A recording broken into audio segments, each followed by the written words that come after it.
Hello fellow gamers, welcome back to my channel. This is episode 2 of my new series, Let's Play Disco Elysium.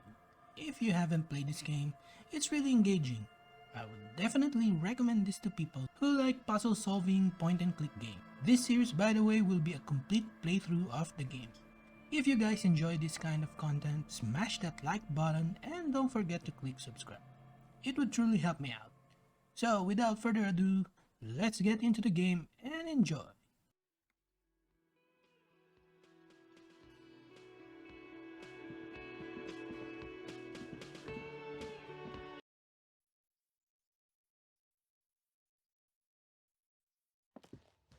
The door is closed.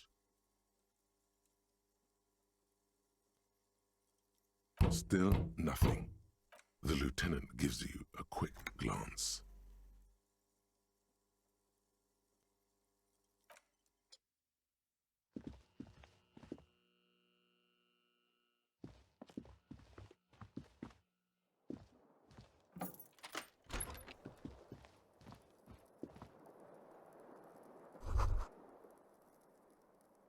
Kim also tries not to look at the pile of taped viscera on the carpet, or the weird suitcase on the hat rack, or the potted plant dying in the corner. But it's all just too morbid to ignore. No problem, officer.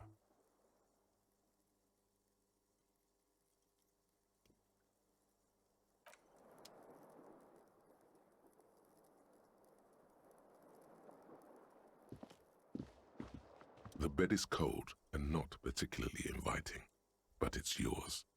The sheets look awful.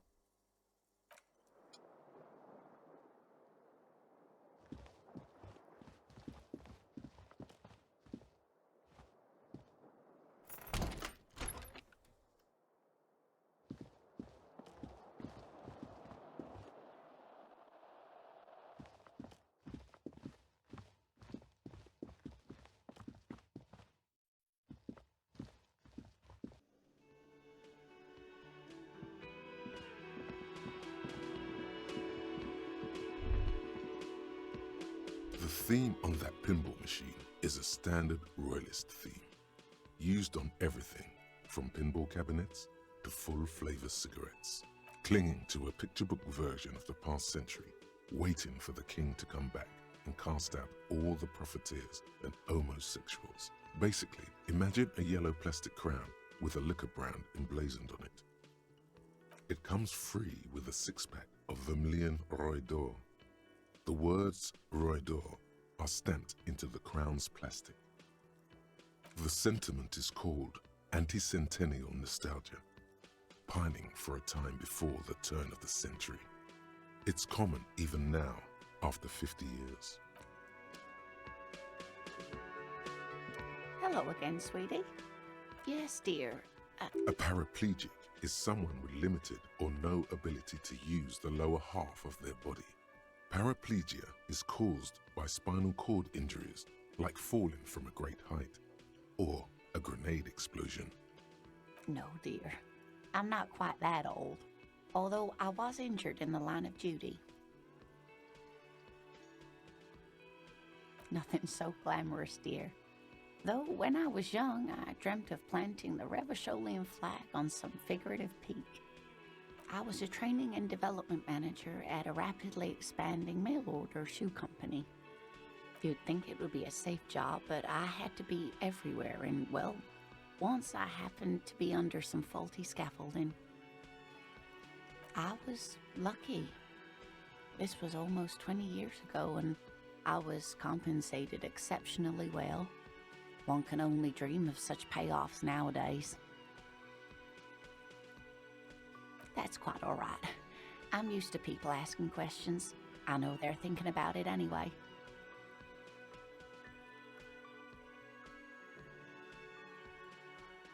Whatever do you mean? Sequence killers? Oh my. But I think you already have a partner, sweetie. A partner who needs you to help him get a corpse down from a tree.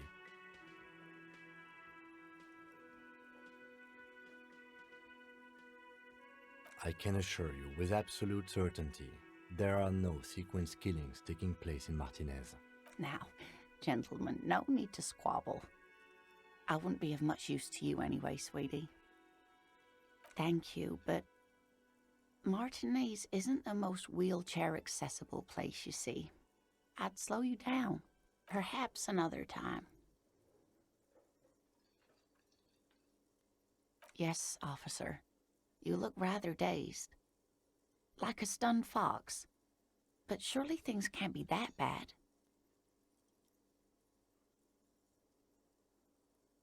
You know where we are, right? That's right. And where is the Whirling in Rags cafeteria itself located? Yes, indeed. We are in the fine city of Revachol.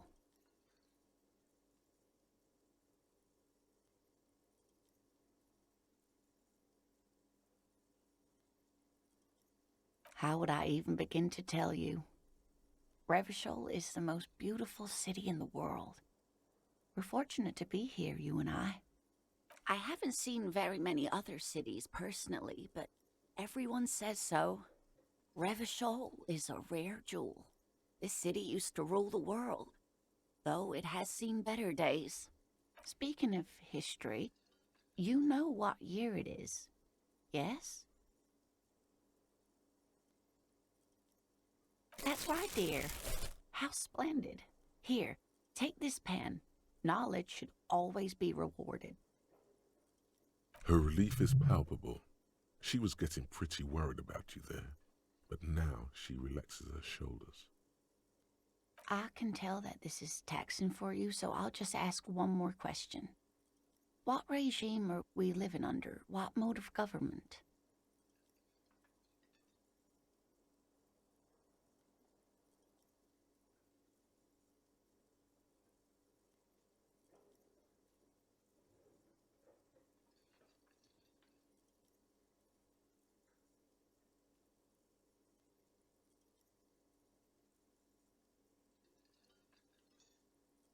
Oh, sweetie, it's really not.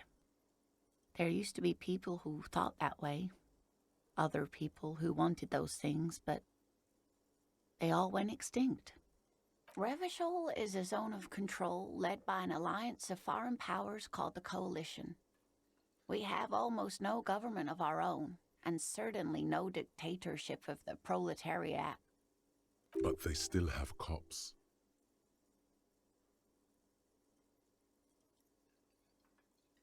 It is quite disappointing, yes. A lot of people would like some form of representation. There's talk, but for now, the RCM is all we've got. Oh dear. And you were doing so well. There aren't any cops in Revachol, not in the traditional sense. The status of law enforcement has been a complicated matter since the revolution. But we should stop for today, sweetie. You look like you need a break. Besides, I'm not the best person to explain the big things to anyone. She's scared now. She's realized you really are brain damaged. A defeat, I'm afraid. The people of this archipelago tried to build something new, something different. The rest of the world didn't like it, so they came and ended it. This was 42 years ago. It has something to do with everything. I really don't know how to explain it better. Someone more educated in sweeping matters. Maybe you should ask. No, I'm not an encyclopedia. I won't be a guide either. I'm a detective. Of course. Then I don't know. Someone rich, maybe? Wealthy people are educated.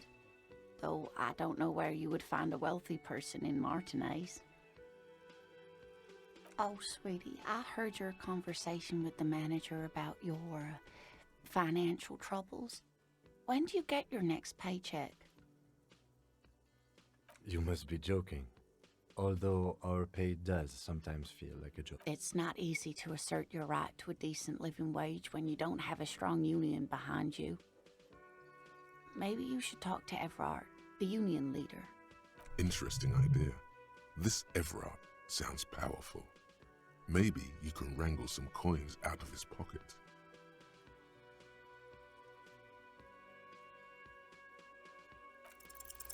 Your deportment remains dignified as you shed a single manly tear. Sweetie, I only have a few cents on me, but I could give you this to pawn. Just to tide you over. Wonderful. He has a pin. The pin is round and slightly tarnished. 3 sailboats in bas-relief with the sun hovering over the water behind them. A chipped green banner at the bottom reads, San Baptiste, Summer 31, Dinghy Races.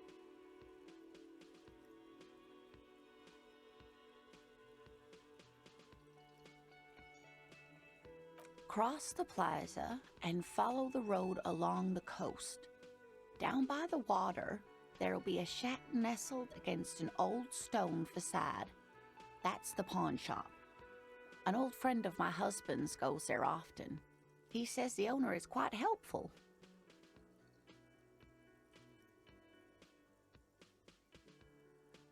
Oh, it's not an ancient family heirloom or anything, but I suppose it would be nice to get it back. I hope you're able to pawn that old trinket.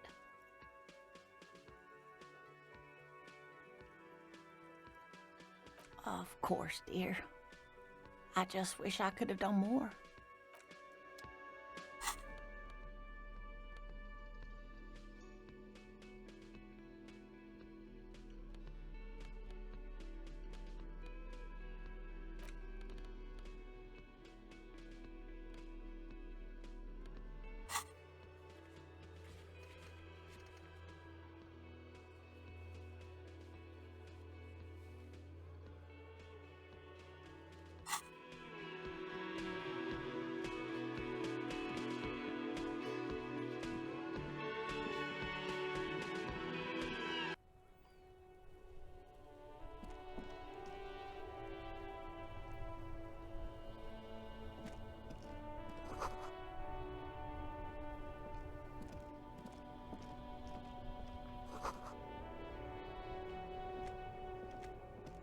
The RCM in Martinez. What can I help you with? We don't see a lot of police around here, that's all. Of course. What can I help you with? Me? I am just a gardener. I am working. I have a greenhouse in the yard there. I've been trying to get some work done.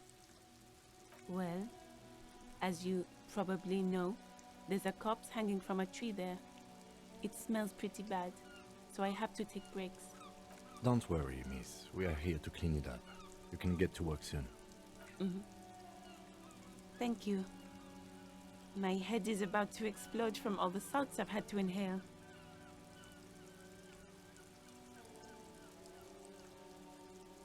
Excuse me? Oh, well, I didn't write it there. I'm just sitting here. Okay. Since the street sign's messed up? Okay. What do you need? It's there. In the yard, right through the hole in the fence. What do you mean? Yes, sir. District of Martinez. This intersection is called Roundabout North. He knows where we are. He just wants directions.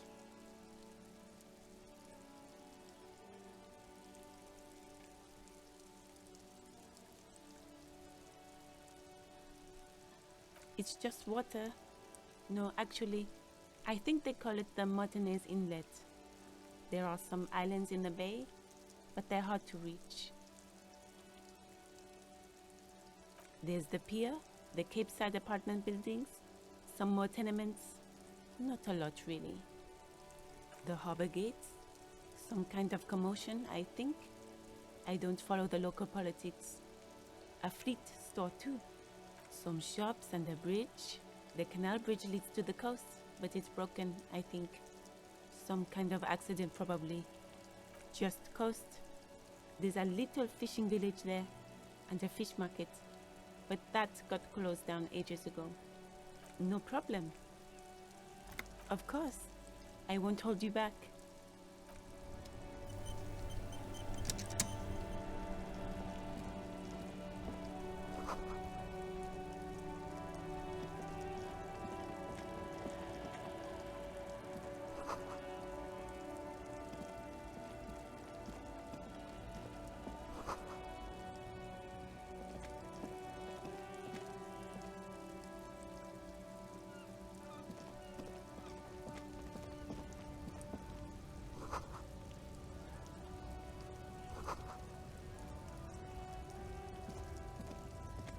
Welcome to Revachol.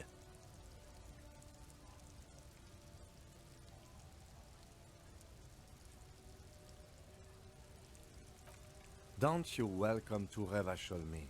My grandfather came here from a 3,000-year-old racist isolationist culture, while your ancestors came to this island a mere 300 years ago. Every school of thought and government has failed in the city, but I love it nonetheless. It belongs to me as much as it belongs to you.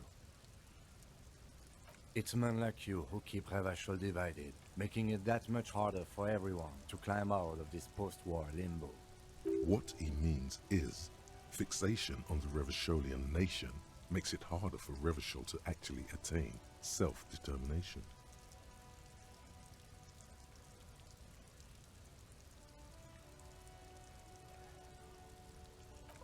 Come on, man. I just said welcome to Revachol. It's a lorry driver thing.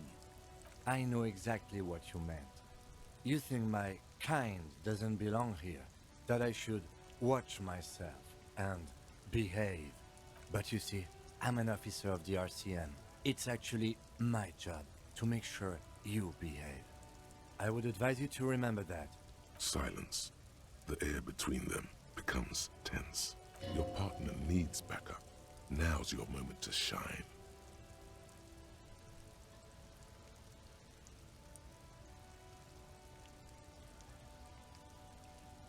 You two make a cute couple. You know that? The lieutenant exhales and resumes his regular calmness. Whatever you say, officers.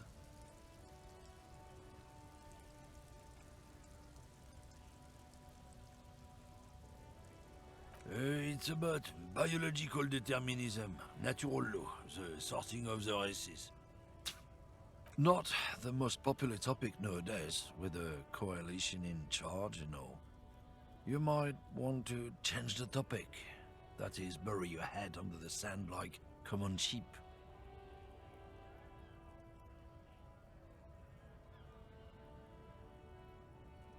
I'm not just racist. Look, I've read books. Huh? The science of racial theory has all been proved, even if some people don't want to accept it. People who've studied these things say that you and me are superior by design. So, naturally, we Occidentals should be in charge. Obviously, you can see the merits in that.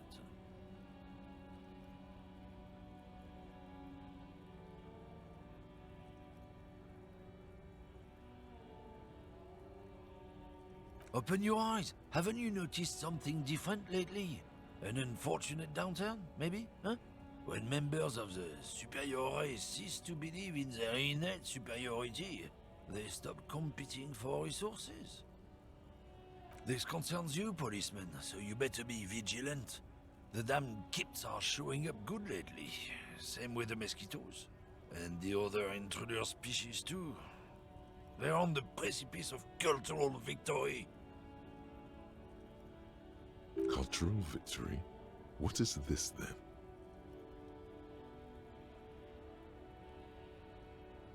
It's what the kids of Boogie Street are going for, right under our noses. And the others too, on the radio. Heard any chansons lately? Heard any mojitos or leader? No. Dominating culture is how they plan to win. They say so themselves. It's true. Also, you need to realize the dangers of mixing races. Who knows what might happen if people don't stay in their birthplace? You might end up with a new sub-race, with unknown characteristics, leading to extra competition.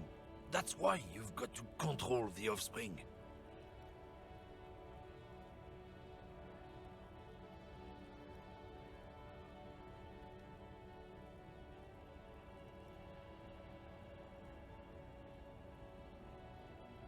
Go right ahead. You may be a cop, but that won't help you avoid the calamity to come. Lieutenant Kitsuragi's stern expression remains unchanged, but you sense something there, below. Not a lot of moral fiber on this one yet, he thinks, wriggled out of it.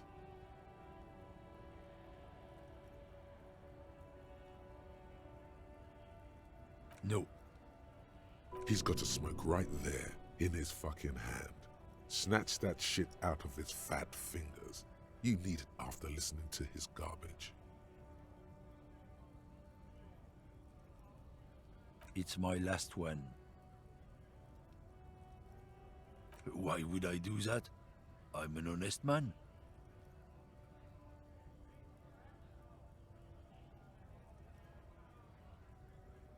I bet.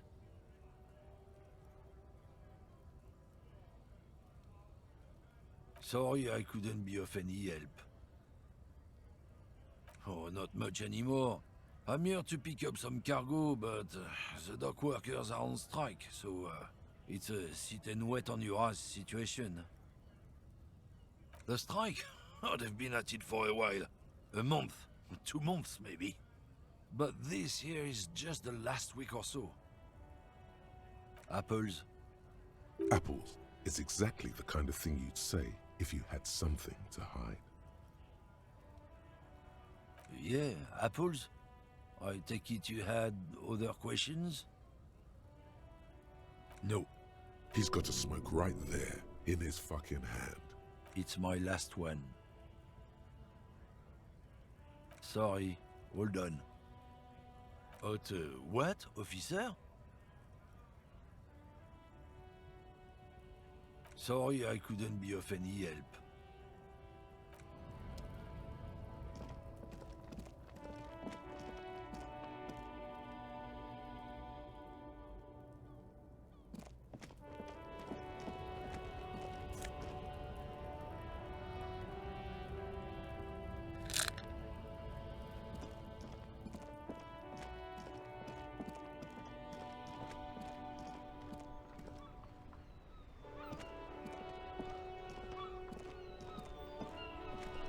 Before you stands a motor carriage.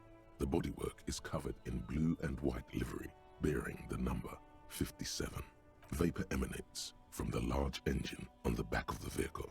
It hasn't had time to cool off yet. This must be the infernal machine that tore you from oblivion. The Caprice Kinema motor carriage.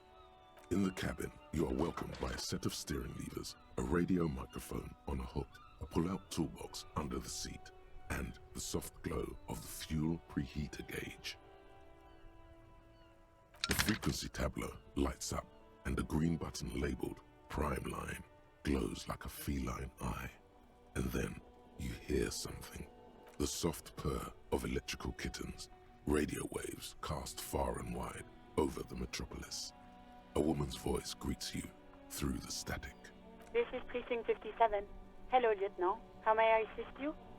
Hello, Alice. Please assist our colleague from the 41st precinct here. I'm putting him on.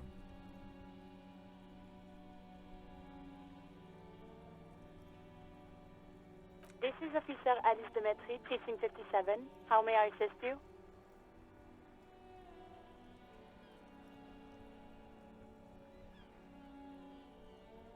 Of course.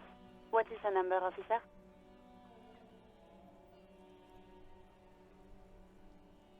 Yes, hold on. Her number is 005 1944 298. Received. Hold on, officer.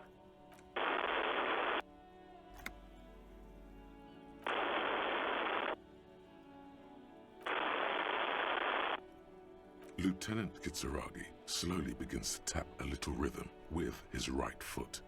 Quite a lot of time has passed. Officer, I have Sylvie Malaika on the line for you. Yes, hello?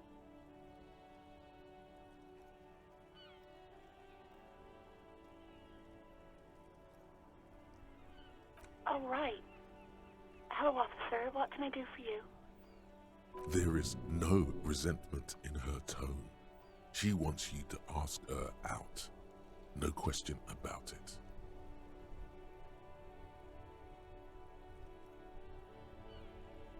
You mean, why did I leave the bar? Honestly, I'm not really comfortable discussing it with you, sir. Why not?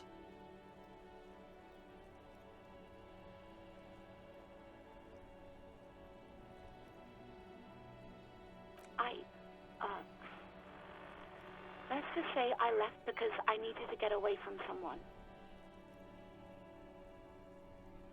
You know whom? What? No, why would you even think that?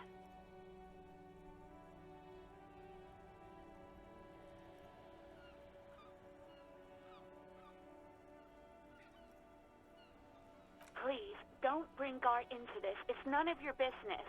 I already said I don't want to talk about this. You're messing everything up again.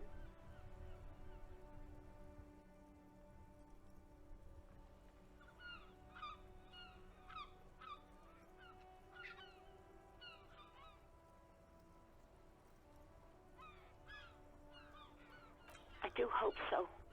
Please, don't call me again. Bye.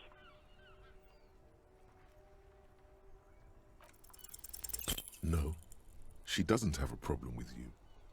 It must be someone else she's angry about. Some other guy. Like Gart.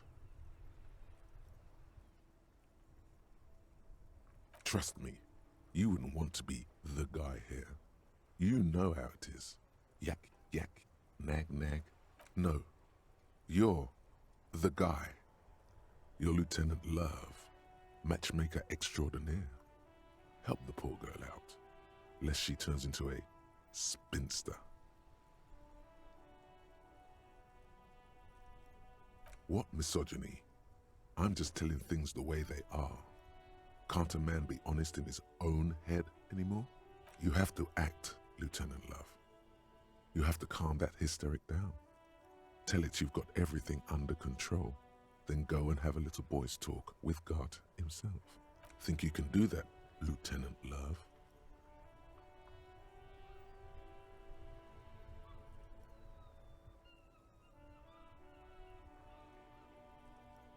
No. What?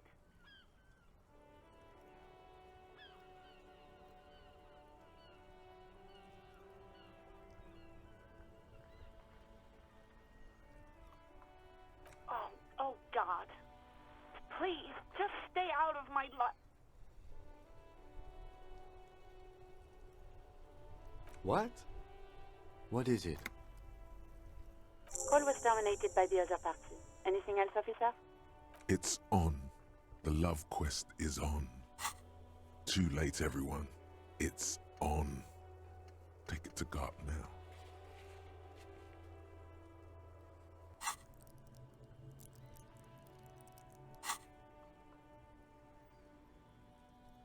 '57's over and out. In the cabin, you see a set of steering levers. A metallic drawer slides out from under the seat and clicks into place. The tools inside are neatly organized. Take what you need, officer. It's going to be a long case. I'm not protective of my tools, like some men are. He's clearly a little protective of his tools. But what can you do? Work is work.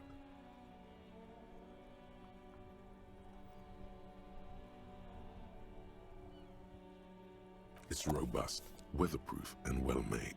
Police issue, blue lets you see things in the dark you would otherwise miss. The pry bar feels nice and cold in your hand, heavier than you'd think. Useful for opening all sorts of doors and lids.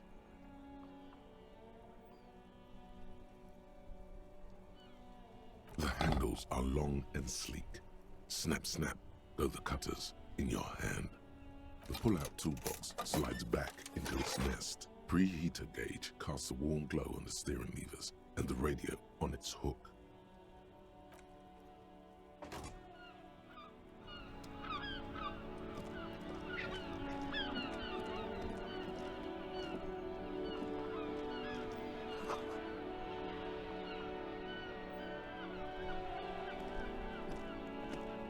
The worn and beaten wooden planks of the bench do not look overly comforting. We can sit on benches after we've solved the murder. Let's go.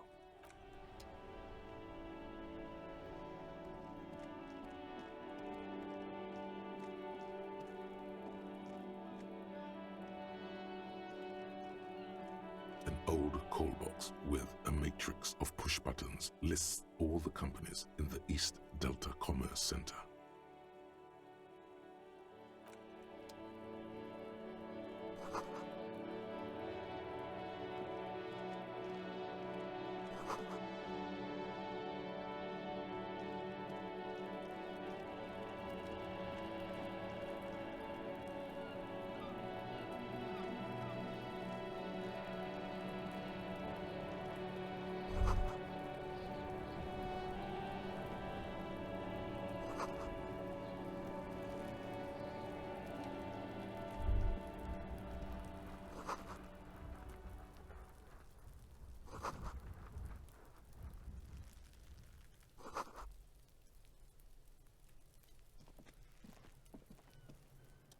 Kuno's got this! If there ever was such a thing as an ugly kid, then this is it. He's almost exquisite in his ugliness, like a gremlin. Oh yeah, nappa gumpy, Kuno!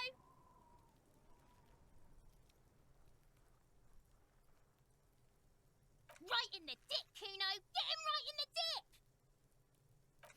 It's loving in the dick. The boy is sweating profusely. His eyes are like two black holes and his jaw is twitching as if trying to break free from the empire of his body.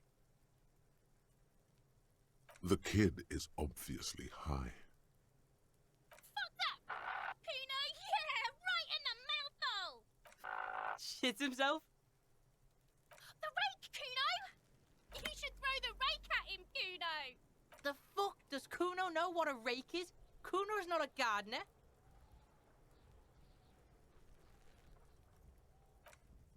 We shouldn't do anything. I don't tempt such forces. You will see. The language these kids are using, pure unfettered id.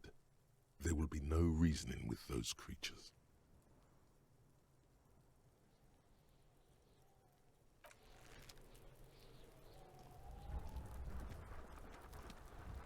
The corpse looks at you with bulging white eyes. The face around them does not look human. It's swollen and ready to burst. His lips are fish-like and his tongue like a ball gag in his mouth. You seem to be holding your breath. A cargo belt twists his neck at an unnatural angle. The body below appears stiff. It's letting out an ungodly rot. The smell seeps in, even through your clenched nostrils.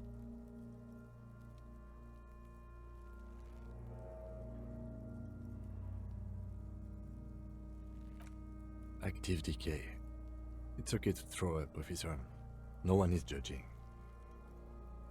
He's about to blow! Cop's gonna blow, Kuno!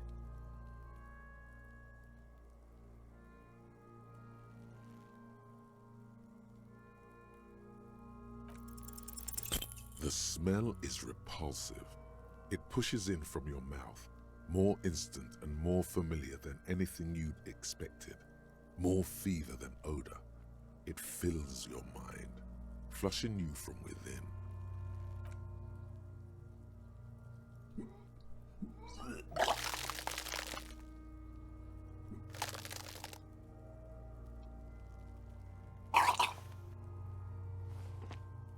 Too late. It's impossible to keep in. Your body curls and pushes it out, burst by burst, until a pool of vomit lies under your feet and your throat stings from the stomach acid. Keep it. The hangover is clearly making this worse for you. You could use some ammonia to clear your head.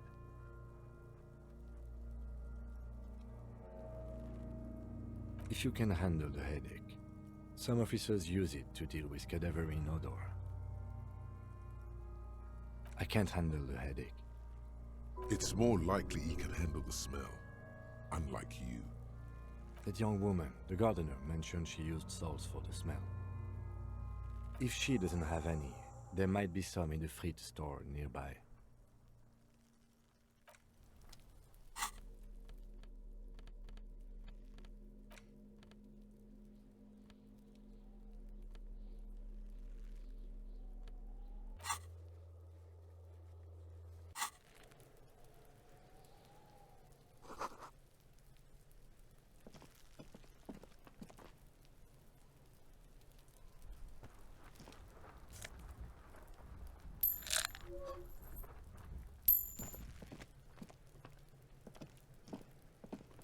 There are several footprints in the mud, left by work boots.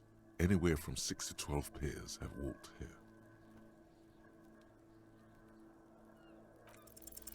Maybe more than 12. No, 8 pairs of boots have shuffled back and forth in the mud.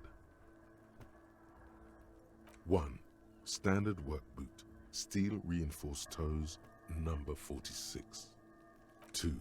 Standard work boot, steel reinforced toes, number 44. 3. Hobnailed work boot, steel reinforced toes, number 43. 4. Standard work boot, number 45 or 46. You don't know. It's a miracle you can tell the prints apart as it is. The cold must have preserved them. 5. Another standard work boot, steel reinforced toes, number 44. 6. An aberration, light as air, even pace, same make of boot, but number 41. Impossible to tell. Could also have been an adolescent. The gait is undeveloped. 7. The glowing outline of a standard work boot, number 46. But the imprints are twice as deep as the others. The weight exceeds 200 kilograms. 8. And yet another standard work boot, number 44. There's an aberration in the pattern of the sole, however. The right sole is smoother, more worn. How many? I was pretty off then. I counted 20. I never got the hang of it. Hyperopia. Do you see anything out of the ordinary?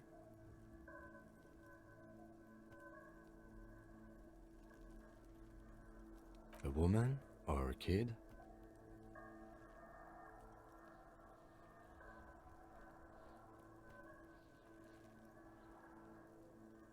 Okay, how do you know? He knows it's hard to discern sex from a person's gait.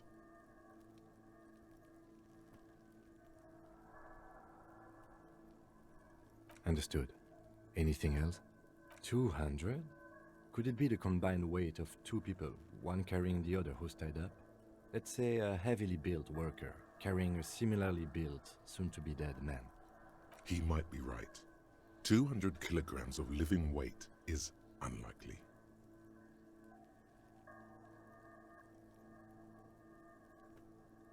Possibly, yes. But why? Yes, they could have used a makeshift stretcher or just march him up to the gallows.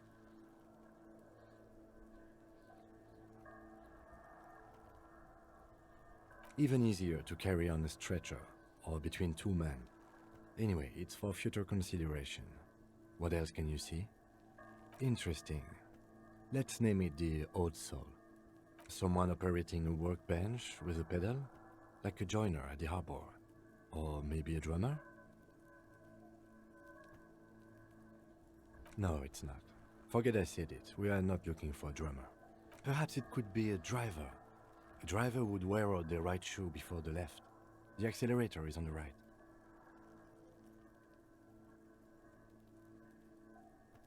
We should keep our eyes open around the traffic jam. See whether anyone strikes out as a potential suspect. Seems prudent, no? You're right. Let's keep a low profile.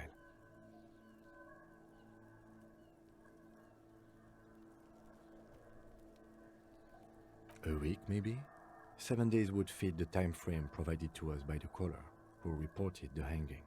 It is not impossible. I pulled last week's forecast for coastal Ravachol. 7 days below freezing. The day before, the day of his hanging, was the last warm day.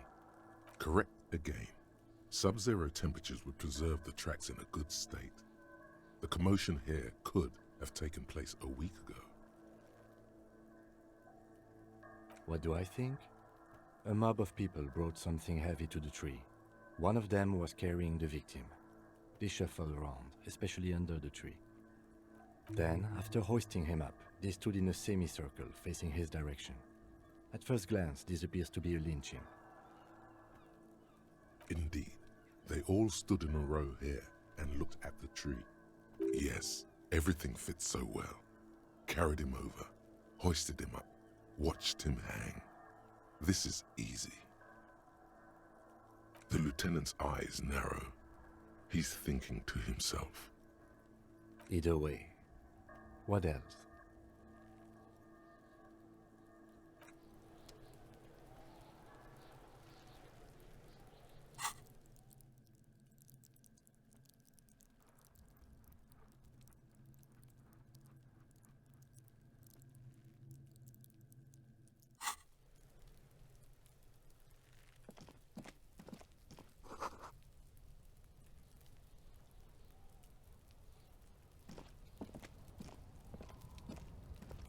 An inconspicuous pile of the roofing material, Eternite. It's nothing. Someone just left some roofing material slanted against an old shack. Glad you asked. When junior researcher Olari Tal invented Eternite in the Vartna Polytechnic Institute some 30-odd years ago, he thought it would last forever. Hence the name, Eternite. Sadly, the only lasting thing turned out to be the material's highly carcinogenic effect.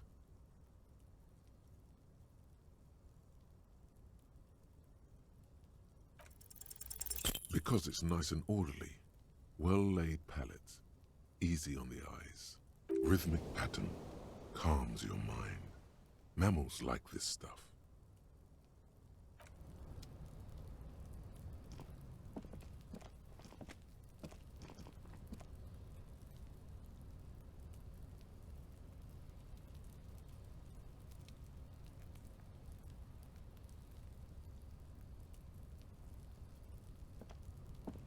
An inconspicuous pile of the roofing material, Eternite.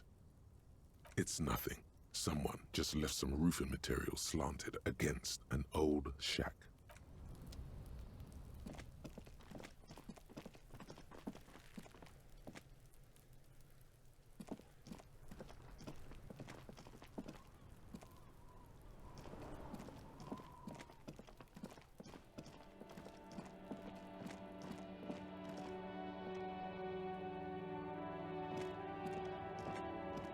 Old call box with a matrix of push buttons lists all the companies in the East Delta Commerce Center.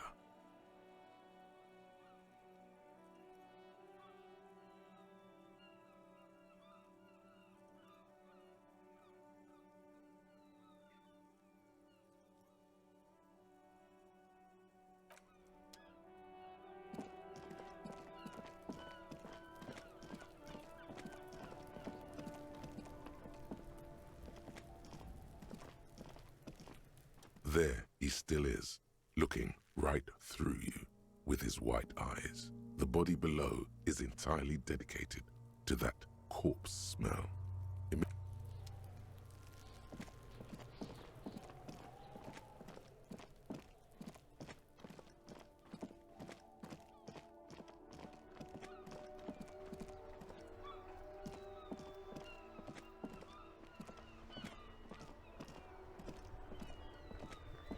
This Post Lavantorie mail collection box has been heavily vandalized with graffito. A closer inspection reveals 2 bullet holes in the front.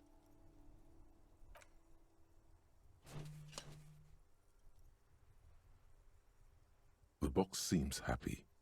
Eat shit pig, fucked by the coon, and St. G with a crown have been scribbled on it. Jenny is a whore, and best set mailbox also.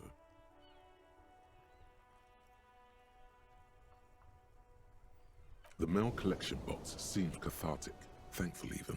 So do you. You shudder, then you swallow.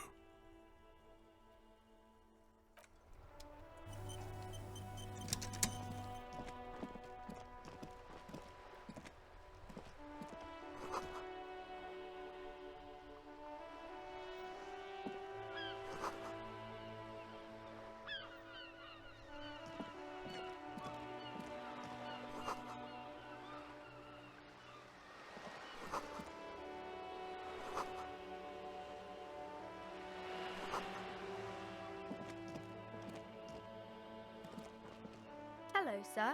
Step right in. The store is open. Are you interested in a new and exciting book? It's a bookstore, sir. We sell books, postcards, and some board games. It's called Crime, Romance, and Biographies of Famous People. Books? Postcards? Easy. Even a kid would know all of this.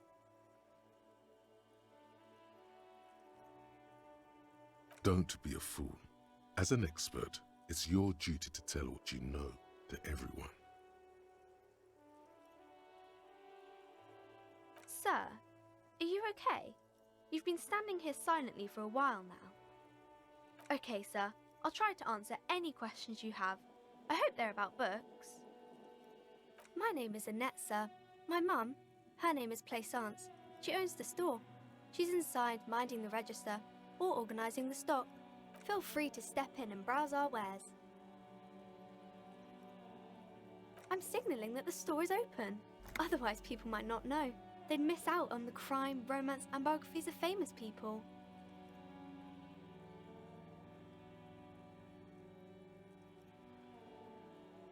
Thank you, sir. I'm happy to help Mum out with the store. I do my studies at home at the moment. I have to help Mum keep this place running. Mum says it's necessary to do both because it builds character. Mum says a proper worker is dutiful. That's how you get ahead in life. You succeed. Mum says it's peachy. She was a little afraid at first. There's talk about this house being cursed. Cursed in the way that makes them say that no business has ever really thrived here, sir. That they all go...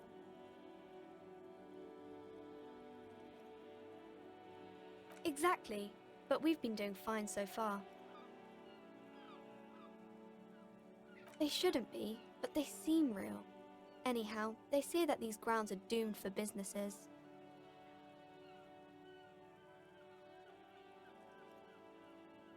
Of course, sir.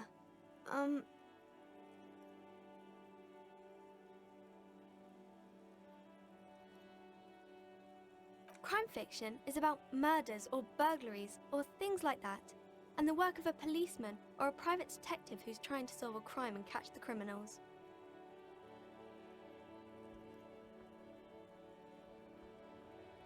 And it's kind of like a puzzle too. You can guess who the criminal is or how the good guys are going to catch him.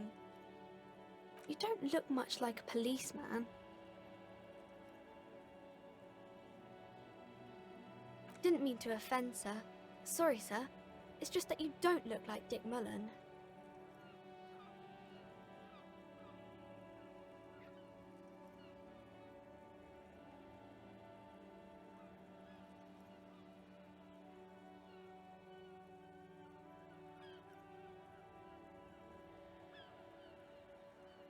Head, yes. Not head, child. Heads.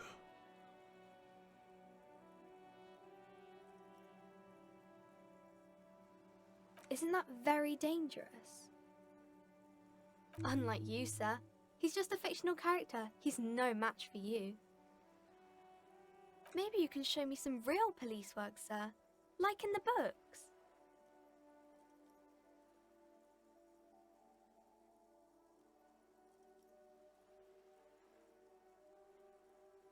It's the type of book where there's a rich lady and she has to choose between the good man and the bad man. Or there could be a story about a poor lady getting a rich man. It's about man and lady business, sir.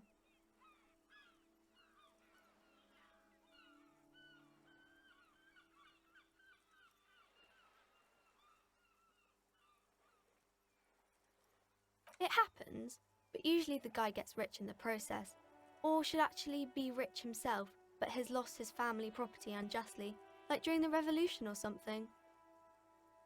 Those are unhappy books, for most of the pages. People sad about what they have lost, but then it all turns out just fine in the end. These are not very common.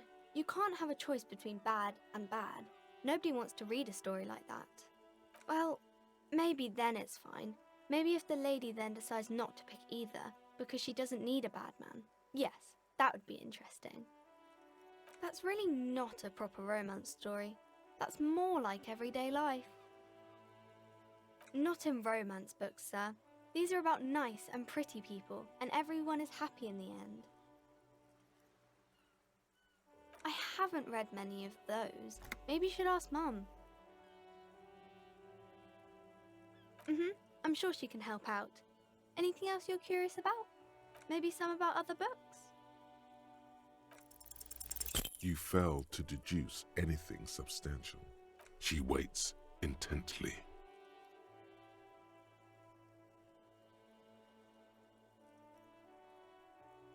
It's okay, sir.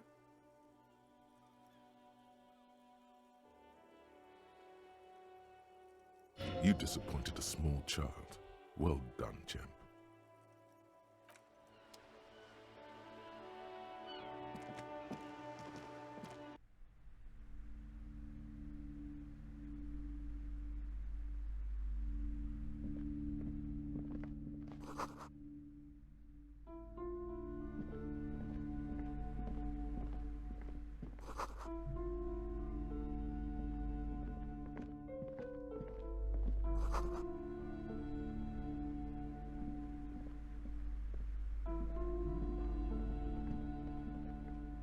Welcome to Crime, Romance, and Biographies of Famous People.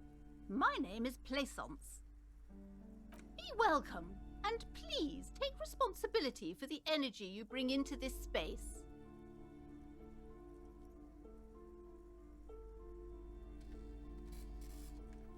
I am the proudest owner of our little shop of culture.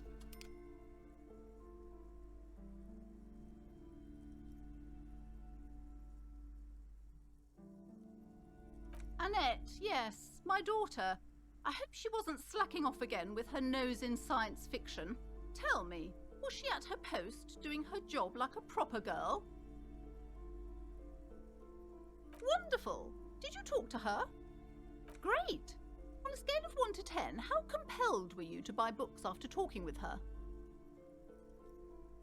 My precious, her dedication brings joy to my heart. If you have children, I hope they turn out as great as my Annette.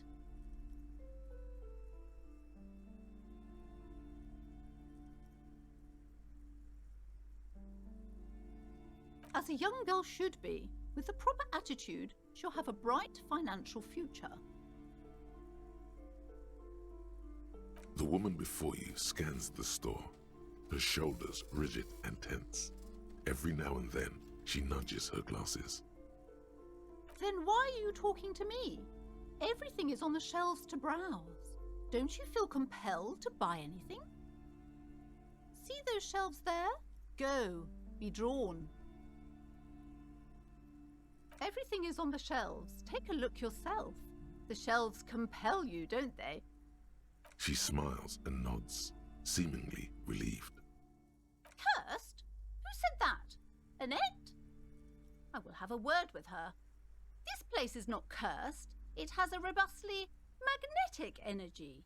Good for commercial activity. My business is thriving, sir. What in God's name is she talking about? Oh, yes. How's my precious doing? She's a good girl. The woman before you scans the store, her shoulders rigid and tense.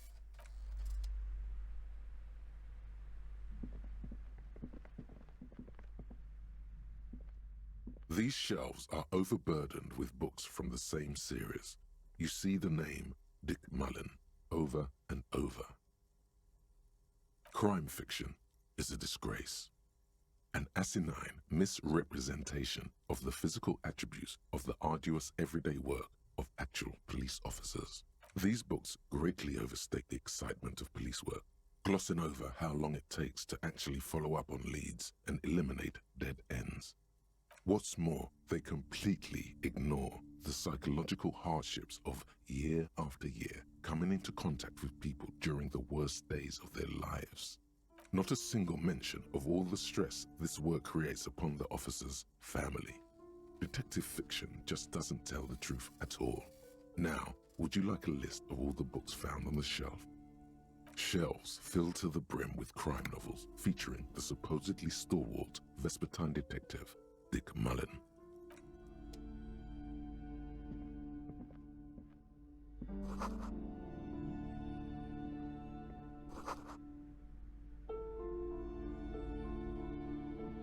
The plaque on the shelf reads, Biographies of Famous People.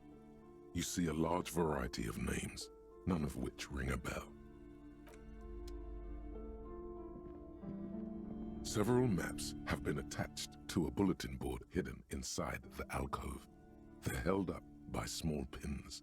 The board has come loose from one corner. The maps look old and faded. Your eye catches a map of Insulinda, a map of Revachol, and a map of Martinez. I'm sorry, officer. The map of Martinez is the only one available. The other two are not for sale anymore. And besides, you could scarcely afford them. They're quite valuable, though they might not look it. The map of Martinez is 90 cents, though.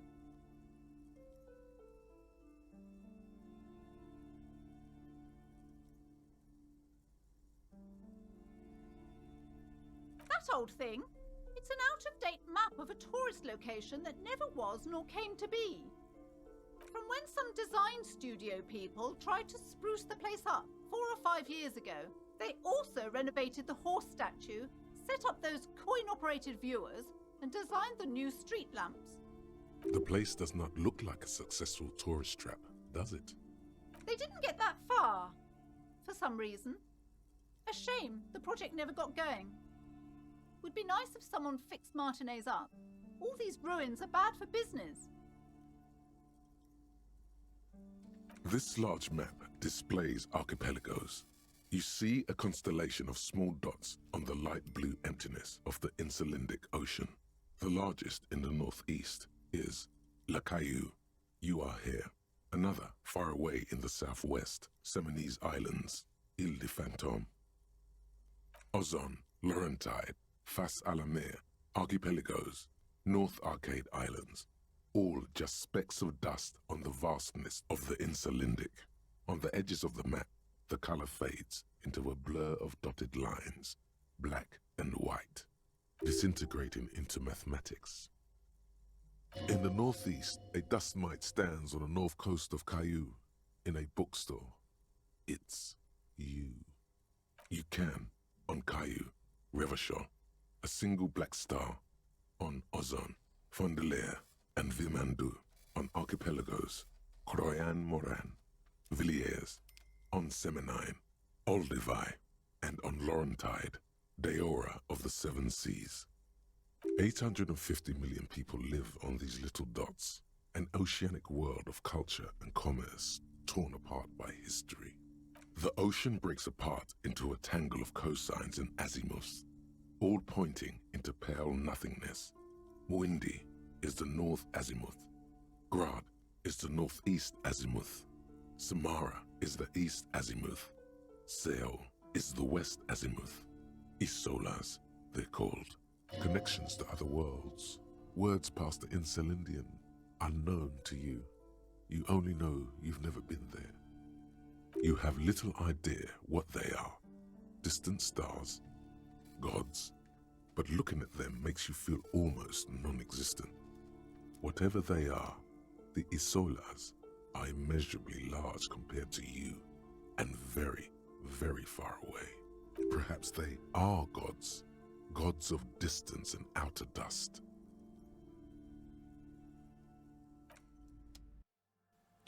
Hello guys, I'm gonna end it here and call it a day for now. Please be on the lookout for the next episode. Again, if you enjoy this type of content, please hit the like button and click subscribe. Also, I have another series on my channel and it's called Average Gamer Plays. It's a series where I play games with the difficulty level set on the hardest mode. So, if you're into that kind of stuff, please do check it out. I hope you enjoyed this episode. And with that, I am signing off and I will see you fellow gamers on the next one.